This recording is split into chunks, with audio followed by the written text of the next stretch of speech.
فؤاد والمستشفى المسكون. فؤاد صاحب الحظ السيء حصل على وظيفة عامل نظافة في مستشفى يشاع أنه مسكون.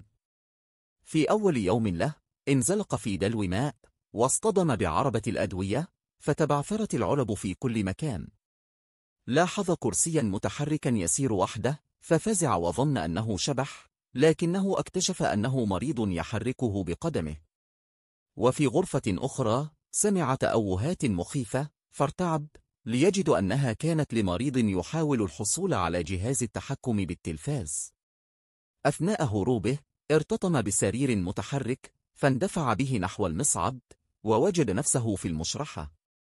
هناك رأى جثة تتحرك فصرخ يا ساتر وفر هاربا. عندما وصل إلى المدير ليقدم استقالته طمأنه المدير وقال هذه دمية تدريب يا فؤاد، فتنفس الصعداء. ولكن فجأة انطفأت أنوار المستشفى كلها.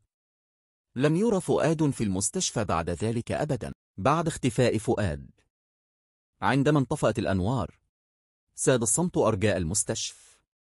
تلكأ المدير في مكانه وهو ينادي فؤاد أين أنت؟ لكن لم يجبه أحد. بدأت أصوات صرير الأبواب وهمسات غامضة تتردد في الممرات. شعر المدير بقشعريرة تسري في جسده، وقبل أن يدرك ما يحدث شاهد ظلا طويلا يمر سريعا أمامه. تجمد في مكانه، ثم تجمعت الشجاعة في قلبه وتبع الظل حتى وصل إلى غرفة المشرحة. كان الباب مفتوحا وسطوع ضوء خافت يخرج منها. دخل ببطء وحذر ليجد فؤاد جالسا على الأرض وعيناه متسعتان ويهتف بصوت مرتجف إنه شبح، رأيته بعيني. قبل أن يكمل كلامه انفتحت أحد الثلاجات خلفهم ببطء وظهرت جثة تخرج منها. صرخ فؤاد والمدير بصوت واحد وأخذا يركضان في الممرات دون أن ينظر خلفهما. بينما كانا يركضان سمع صوت ضحكة خفيفة تأتي من المشرحة. تبين بعد ذلك أن هذه الجثة كانت للطبيب العجوز الذي قرر أن يمزح مع فؤاد بعد كل ما سمعه عن مخاوفه.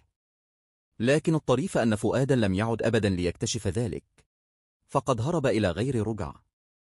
وحتى يومنا هذا تتناقل أساطير في المستشفى عن الشبح الذي طارد فؤاد.